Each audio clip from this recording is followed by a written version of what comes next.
This happened when I was around 12 years old. My mom took my siblings and I to visit her mom in her hometown in Mexico during our summer break. As soon as we got there, we were told not to wander close to the neighbor's house. Strange things seemed to be happening there. Apparently, the 16-year-old that lived across the street was possessed. My grandmother actually used the phrase "has the devil in her." It started with the girl hearing somebody whisper, then she claimed she was able to hear footsteps that followed her everywhere. She stopped eating, sleeping, and every morning would find scratches and bruises all over her body. The priest had been called and he had blessed the house several times, but it didn't seem to stop. Her parents had to send their other children to stay with grandparents because they were too scared to stay in the house with her as she was beginning to have violent/manic episodes. Some people in town said that when they walked by that house they felt uneasy, and some even claimed they saw shadows and heard strange noises. My cousins were scared to walk by there and would rather go the opposite way and walk around the block just to get to a store that was 2 houses down from that house. By the way, this house was across the street from my grandma and 2 houses to the left, 2 houses left of the house that was right across the street. Hope that makes sense.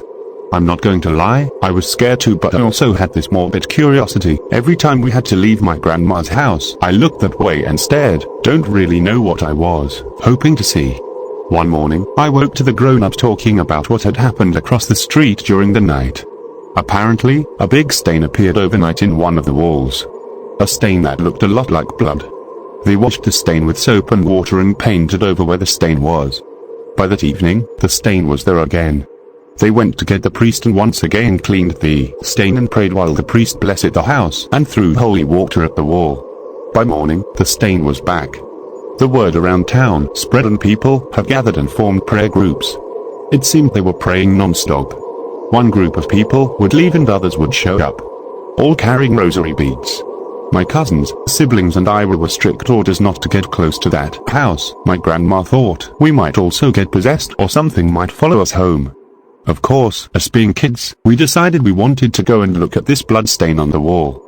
So off we went, hiding behind other people so our grandma and mothers wouldn't see us.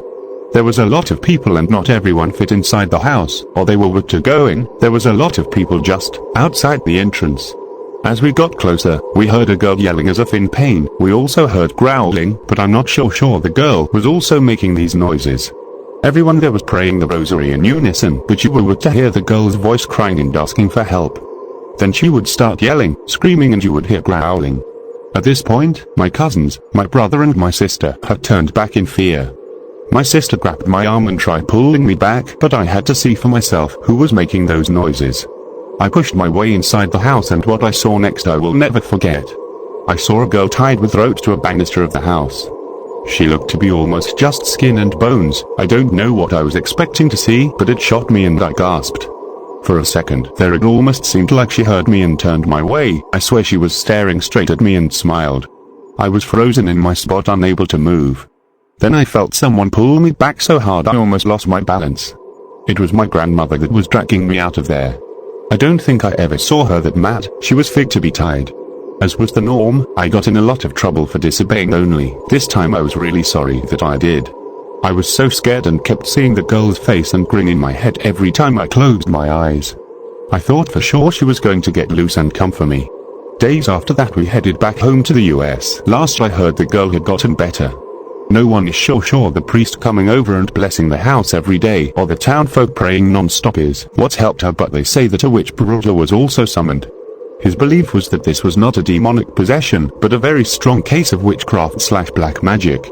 Apparently, this was done to her out of jealousy. She was very pretty and caught the eye of the wrong man.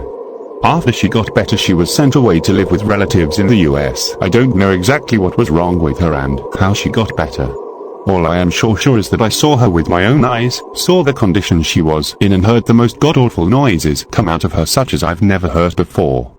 Many years have passed, but this is something that is very clear in my memory. I still remember that face and that smile, and it still scares me to this day.